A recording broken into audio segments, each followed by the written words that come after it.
computer. Wonderful. Okay, hopefully I won't have that double. Anyway, good afternoon, good afternoon, good afternoon. It's Monday afternoon at 3 o'clock, and it's those questions, those frequently asked questions. This is where I grill a Zoco member. I get to know all about him or her. And hopefully we ask them those questions that they're always asked. Okay, it's an absolute pleasure. So please forgive the noise. There's someone painting outside on a weird little contraption. So if you hear any noise, I do apologize. Absolute honor and a pleasure to have the beautiful Lauren Roberts this afternoon. So we go back many years. We met networking, and Lauren is the brains behind the name Zoco. She came up with it. All about the marketing. So I mean, we vibed. I get your vibe. You're kind of, I'm young and trendy, good fun. Okay, that's what I wanted. So we met. So he's welcome. It's an absolute pleasure. Lovely to see you. If you're listening, watching, guys, on Facebook, any questions, put it in the chat, and I'll log onto my phone and try and find the question if I can. First of all, Lauren, welcome, and can you tell us a bit about your networking journey to date, please? Yeah, so I suppose networking experience there was a section in my life when I went to some really old-fashioned corporate networking, which was probably back in, 2009, 2010, and that's where I went, and I thought, okay, I'm never going to do this again. Like really awkward, and I didn't have a business at that point. It was I suppose just out of curiosity. So yeah, and then I suppose I had a gap of about 8 years, and then I started the business, the co-working business that I ran in 2018, and that's where I thought, okay, I need to get word out. It's a local co-working business. I need to meet local people, and that's when I found out about Fabulous Women and Marvelous Men. I think was it the full name? Yep. And yeah, it sounded like a very friendly, social kind of thing, rather than the really just formal, horrible experience I'd had before. So that's I think how we ended up meeting. I think it was late 2018 or early 2019, sometime around then. And yeah, then I think I came the first time, had a great time, and basically became a regular after that. Indeed. I think that was at the last of Richmond. Yeah. We'll have a meeting there soon. And then I enjoyed your co-working, because again, working from home is all well and good. I mean, before the whole world was working from home, people like you and me were working from home a lot, and being at home alone by yourself is not much fun. So you had these wonderful co-working sessions where we all got together, and there was a little time about networking we could quickly do, and then we just get on with it. It was lovely. And I love the idea. Lots of things, so many questions I want to ask you. Okay, I'm gonna start with a slightly controversial one. I've warned her. Lauren is obviously a woman and a mother, and she runs her own business. I mean, for women who run their own business and are mothers, it's not easy. I'm a man. I have no idea what it's like. I have 2 children. When they were growing up, I didn't get involved really. I was out all day long. Okay. I mean, what are the unique challenges that you find, and how do you keep yourself motivated and going when you're juggling 2 very important plates at once? Yeah, a really good question, and also like a very hard question to answer, because I don't think there is an easy answer. But for me, actually, it was having my son Leo, who's actually going to turn 4 soon, which I can't believe. Having him was actually the thing that really made me think, sort of unleashed a creative force in me, that I was like, I don't just want to be doing a day job anymore. Like, it's fine, but it's not it. I never responded well to someone telling me what to do. So when I worked, I've been working in various marketing agencies for clients and stuff since 2004. And during those years, basically had quite a few disagreements with various managers along the way. So I think it was actually having him and having proper time off. So like a proper maternity leave. I think I ended up having 7 months off. So I was when I went on maternity leave, I was a contractor, so I could be fairly flexible. You know, I didn't have to specify exactly how long I was going to have off. I just had as long as I needed, which was really nice. Well, as long as I could afford / need. And having those 7 months where I wasn't checking an inbox, you know, my only focus was really on this new baby, complete change in perspective. And I think disconnecting from everything that I'd known before, and having this complete shift, as you know, anyone who becomes a parent will experience, it just completely changed things. And I think it was that really spurred me on, that thought, actually, what am I doing in my day job? I want to do something that really makes a difference, that matters, that helps other people as well. So I've been working at home since 2015, and I think, yeah, when I had him, it made it that much trickier to socialize, see people, have a life. So that's what led to me starting the co-working club. So really it was this sort of like looking for some sort of flexibility, some freedom in the way I was working, that led to me doing that, which was as a result of having him and wanting and recognizing that we're in this system that didn't really work for parents. I still don't understand why the school day is as it is and the working day is as it is, or like that's the paradigm that we're in. It doesn't have to be that way, but why have we set ourselves up for this? But it doesn't seem to work for women. I mean, I can say that it doesn't seem to work for women. You know, we're no, because there's still the expectation, even if, you know, things are changing, but there's still generally the expectation, or the reality is that, you know, the women would do most of the, you know, the more of the childcare. So yeah, trying to, you know, run a business, look after the little one, think about the mental load of like all of the things that you need to be thinking about, like when do they need their vaccine, how, you know, I need to buy some more nappies, I need to organize this, oh, his nursery said this. It's just, you know, so many things to think about. And I think, yeah, just when you have small children, and we were watching it the other day, I mean, it's almost impossible. You cannot switch off any time. You think in reality he'll play alone for half an hour, and it just doesn't happen. You know, it just doesn't happen. Even naps. I mean, when my children were small, naps for an hour and a half, and that was great, but that went in a flash. And after that, you know, so I really, really sympathize. Obviously, working from home, and your business has changed, and you're now, so I mean, again, in the last sort of 6 months, a year or so, much more, you're working now along with the moon cycle as well, which is fascinating. Okay, talk to me about your one of the questions you sent me. How do you integrate the moon cycle in what you do? Yeah, so that's definitely something I've brought in over the last year. I think recognizing that, you know, so I've worked for myself since late 2019, and before that I was balancing a side hustle and a day job with Microsoft, and just recognizing that I was getting really burnt out. And actually I've always had a love of astrology and Star Trek and just, I don't know, space in general, like astrophysics and everything like that. So for me, bringing it in was just like recognizing that I didn't have to keep that part of myself separate. It could actually be like we can actually bring in all the things that we love, and when we're being fully our authentic selves, that's when people want to work with us. So for a while I sort of resisted it, thinking, oh, who's gonna be interested in someone that does marketing, business mentoring and astrology? Like, how does that all come together? But yeah, it does. So the way I work with clients now is just teaching them that with the moon cycle, you know, there's basically 2 weeks of the masculine active energy, and then 2 weeks of the more calm, relaxing feminine energy. And that's it, is it, you know, at its simplest sort of form. So we work towards a full moon, which we're doing now. The full moon is on Saturday early morning, 3 a.m. So we're like in this phase now of like taking action, logical action, getting through our to-do list. And then after the full moon, it's more about reflecting, journaling, being a bit creative, allowing some space for that as well. So when I work with people, we sort of work with that cycle. And that's how I plan my work as well. So it's not like this constant treadmill that you're on. You know, we are naturally cyclical. So it's just bringing in that in a work sense as well. And is it important that your clients have similar views to you, or they're happy for you to work like that?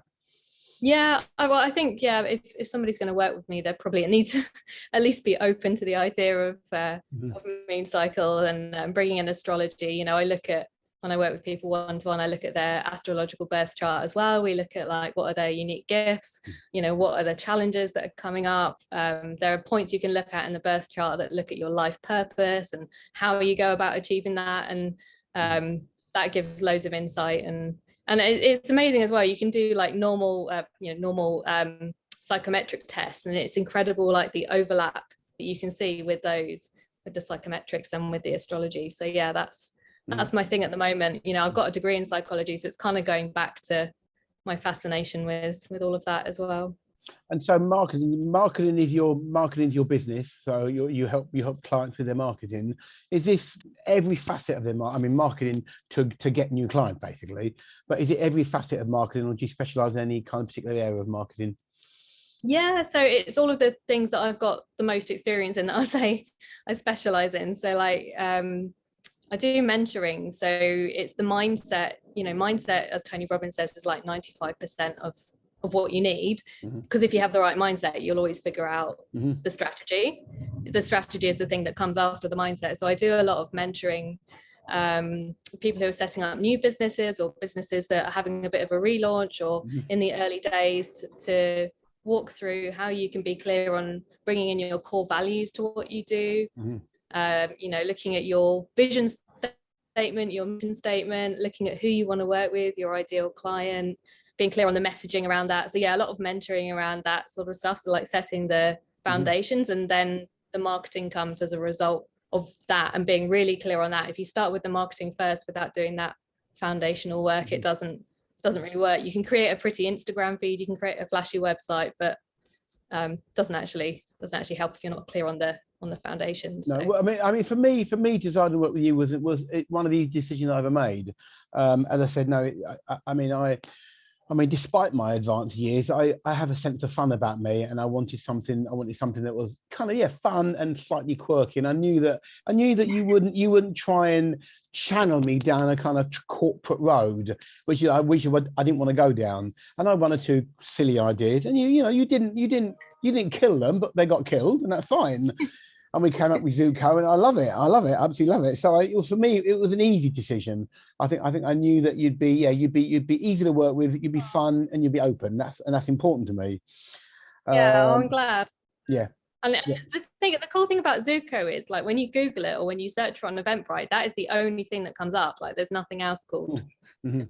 Nothing else called Zoco. Exactly. And again, it's interesting that, because now everyone knows how to say it's Zoco, but originally a lot of how do you make Zoco, whatever, and it didn't matter to me then. It doesn't matter to me now. I don't care how they pronounce it, as long as they're saying it.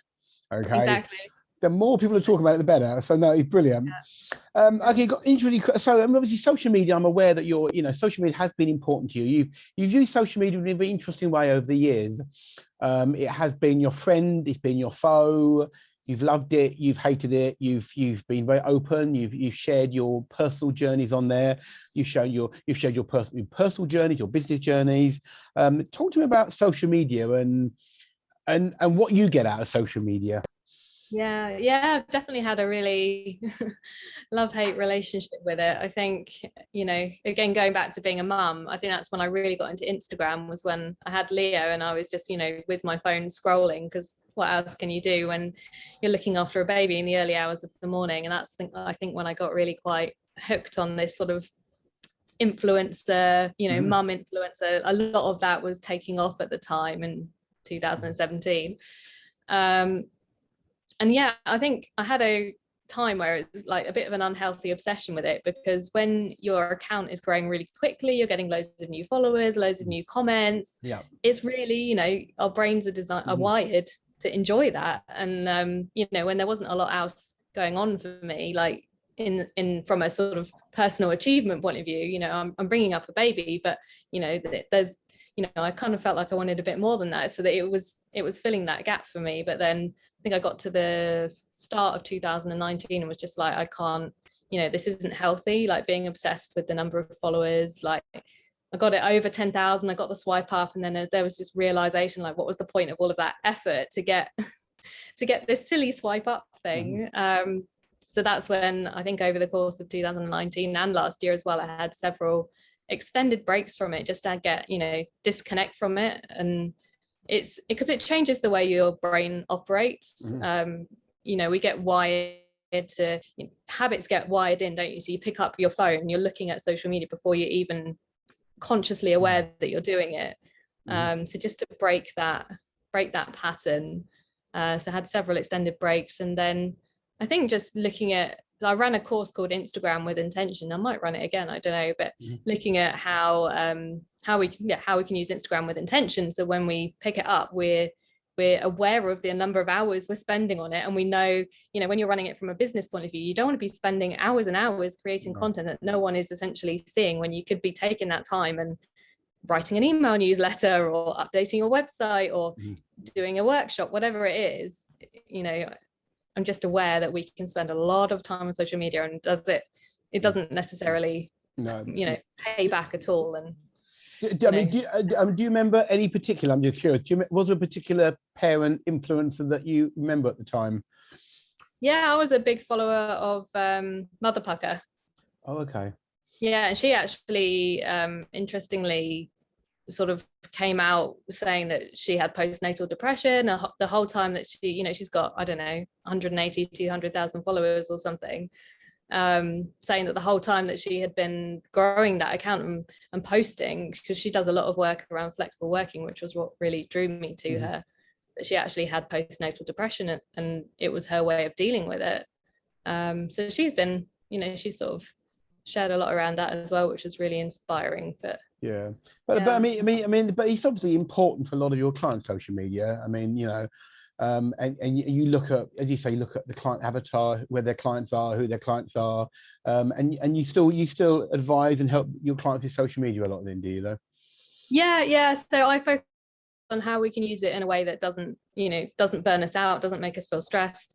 Marketing can be done in a way that feels good, because I ultimately believe that the energy you put out there is what you get back. So if you're doing social media with an energy of like, oh, I don't want to do this feels awful, like I'm not enjoying this, what can I post, like it's not going to work.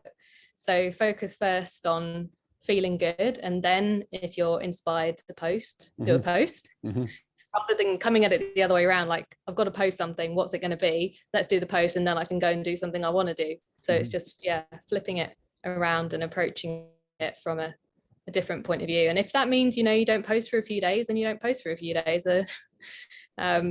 Your business won't crumble. I imagine the posts that have had the most attraction, the most comments, the most likes or whatever, have been the ones when you've opened your heart and shared your story. Yeah, definitely. I did that breakup letter to Instagram video, which was just something I felt like I don't normally like write letters or record myself speaking them, but that one just seemed to, I think a lot of people understood this sort of love-hate relationship with Instagram. I mean, people like seeing people being honest and genuine, however it is, they get to know them, absolutely. Okay, I'll ask you that. How do you plan your marketing? What structure do you use? Well, I use Astrology and the moon cycle, of course. So, planning things in cycles. So at the moment, for where the moon cycle is, where my cycle is, I'm actually in quite a creative content creation phase. So this week I'm batch creating content, planning things, starting to take action, like feeling quite creative. Like, so this is my week where I want to create all my content. And then the next 3 weeks, I'm not going to do very much on that, because now's the time to do it. So I do it in this sort of cyclical way. And then what I've been teaching in my membership as well is how you can apply that across the year in a way that works for you. So you find like how many times per year you want to be really visible. So for me, it's 3, whether you call that like a launch or a campaign or whatever. There are some times in the year where you're going to want to like put yourself out there. And there are also some times in the year where you just want to have a rest. So for me, mine is June, October and February. So those are my months of like putting something out there, whether it's a new online course or a offering, whatever it is. And then in between I have breaks and rest. So like I have a rest month. So it's basically like a 4-month cycle where I put something out there, be really visible, take action. And then I also have rest months as well. And then that's what I kind of teach the people that work with me, is how to find your cycle that works. And it might be you want to do a launch per month, or you want to do a launch twice a year or once a year, whatever, if you're writing a book, it might be once every 2 years, whatever it is. But being okay with like having downtime as well, I think is a key thing that I teach people. And you mentioned your community. Tell me, so obviously Calm, I can't remember what it stands for again. Alignment, lunar, marketing. Remind me. So tell me about your community, please. So it was called the Calm Marketing Community. It's just renamed to the Intuitive Business Academy, but Calm Marketing is still very much at the core of it. So Calm Marketing stands for connected and community-based, aligned and authentic, liberated from the old ways, and moon-based and meaningful. Cool. So that's just the foundation of how I operate when I do marketing, which is basically looking at the age of Aquarius, which we're in now, which is much more around working together as a community rather than competing and believing that there isn't enough to go around. Actually, when we collaborate with people and we support other people, like, it helps all of us. So I definitely believe in that. And I think Instagram's a really good place to see that, actually. Some people, collaborating and working together and supporting other people in their field and not seeing it as like a competition or a threat in any way. So yeah, that's still very much that approach and ethos is still at the heart of it, but it's the Intuitive Business Academy now, because it's actually more than just marketing. It's the whole thing around running a business and the mindset behind it. So yeah. And this is a membership organization, so people, they join different levels of membership. They can join, and they can, you want to tell us a bit more about those?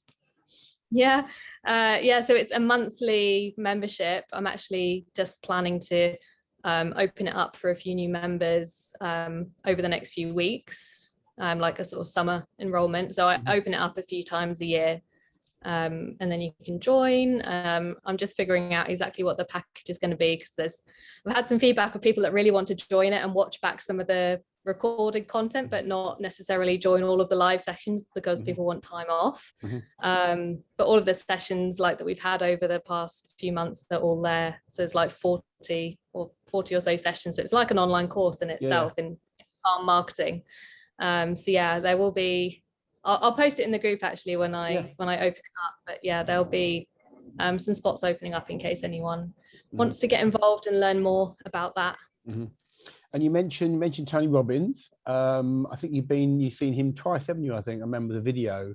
So tell me, how did you discover Tony Robbins, and how did you get on with him? Yeah, well, I think it was a friend of mine who first told me. She went to his Unleash the Power Within in London a few years ago, and she just said it was an incredible experience. And I, watched his thing on Netflix, I'm Not Your Guru, and was really intrigued. Everything he teaches, his approach, there's so much of it that resonates with me. There's also some of it that doesn't, but most of it does. And yeah, I went to see him in London in April 2019. That's the one called Unleash Your Power Within, where you walk over hot coals. The point of doing that is to learn that you can control your body's response. You can basically teach your feet not to get burnt. It's just this sort of knowing that you can create the state of mind that you want, which is really powerful. And then off the back of that, decided to go and do his business mastery, which was in Florida, January 2020, which was incredible. Florida as well, Palm Beaches, it's pretty cool. That was obviously my last trip abroad for some time. I was working on the co-working business there, but I think all of the stuff that I picked up, all of the strategies and you can apply it to any business. And you any more Tony Robbins in the future, or? Yeah, as soon as he comes back to London, I'm keen. Or he does it in Fiji, which that would be a dream.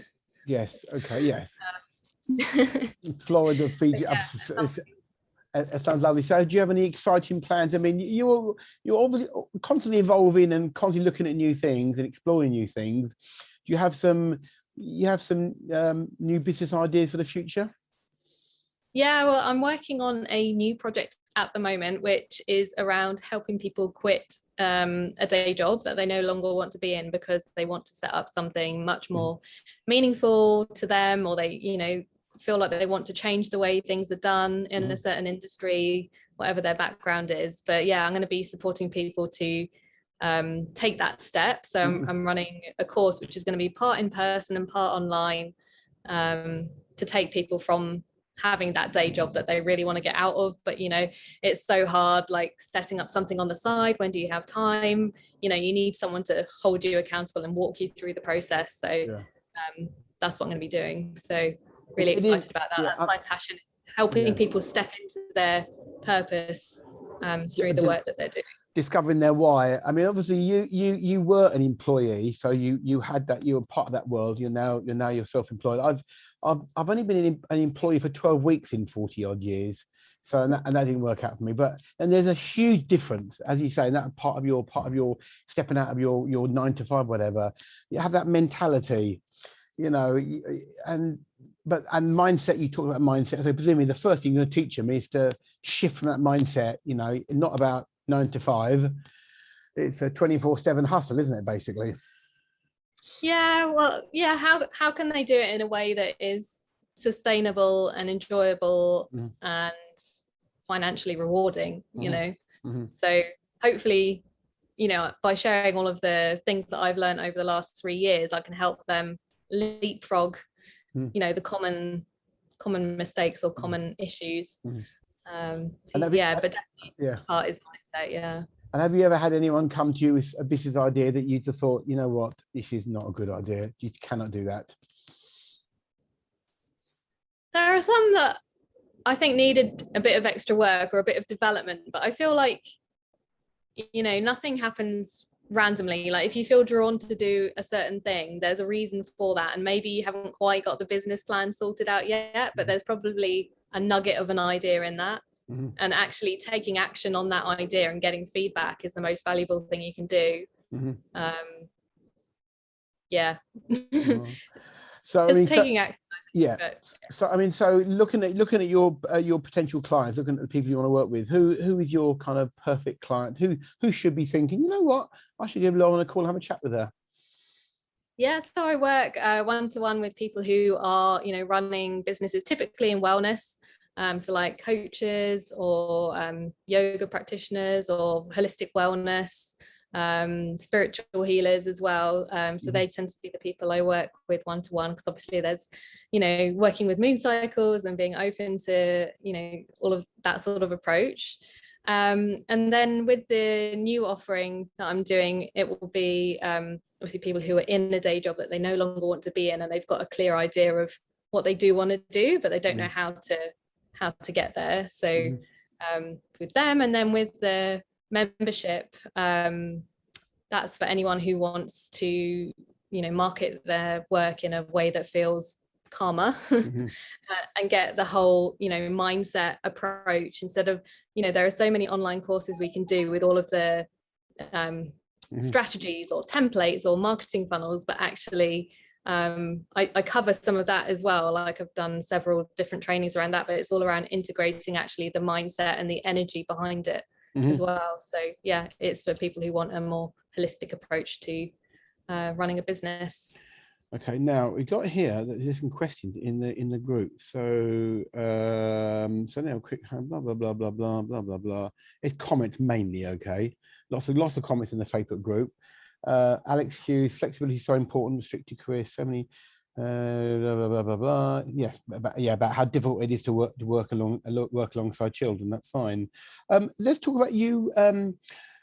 We talk about Zoco. So where did the name Zoco came from? I mean, when did that suddenly pop into your mind? Well, you tease me about this because I, a normal process of sort of going through coming up with, concepts and ideas is, I might generate like 50 different names. And you were like, what? We don't need 50 different names. Give me a few. I'll pick one. Off we go.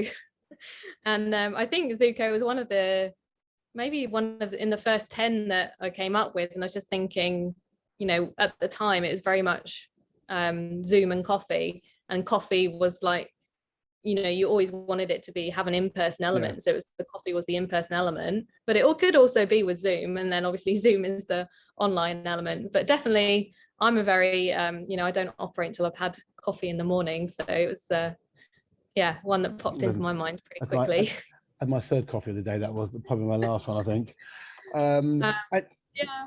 And so you enjoyed. We had the in-person meeting recently. I think you were quite shocked how many people were there. You seemed not quite your usual self that day. A bit overwhelmed. Well, it's the first time I've been to anything in person with more than a few, handful of people. So it was very lovely, but also very overwhelming. It felt like a bit like a wedding or something. It was just so had such a, exciting vibe around it, which was amazing. But, I definitely identify as an introvert. So whilst I love doing stuff like that, I was like, okay, now I just need some alone time afterwards just to wind down a bit. But it was amazing meeting so many people in person that I had on screen so many times.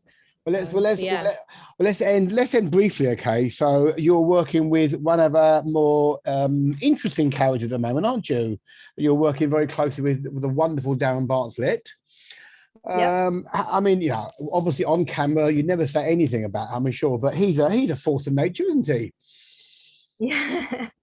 Yeah, I love working with him. He has such an amazing approach to the way he runs his business, and changing the way we see estate agents, providing something different. I love that.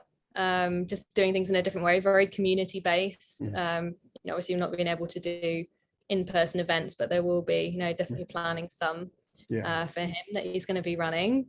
And having, we've all been through house buying, house selling process, and just know how painful it can be. And if there's someone that can change that, make that better, offer a different approach, then brilliant, because I feel like traditional estate agents need a bit of a definitely. And I would imagine he's just like me to work with. He doesn't faff around, give him a suggestion, go for it, whatever. Great.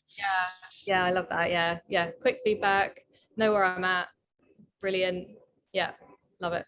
Good. Well, it's been an absolute pleasure, and thank you once again. Thanks at the meeting, thank you online, thank you again. It's a great idea. As I said, it's been a pleasure working with you. Got lots of things to do in the future, I'm sure. But I love being part of Zoco. It's it's just such a supportive, lovely, brilliant community. I really am proud to be part of it, and good. I love seeing how you've plastered the logo everywhere. Cool. Absolutely. Everyone, I'm proud of my logo. If you don't love your own logo, buy me. So no, I love it. Absolutely love it. So thank you once again, Laura. Really, really appreciate that. So let me turn that off.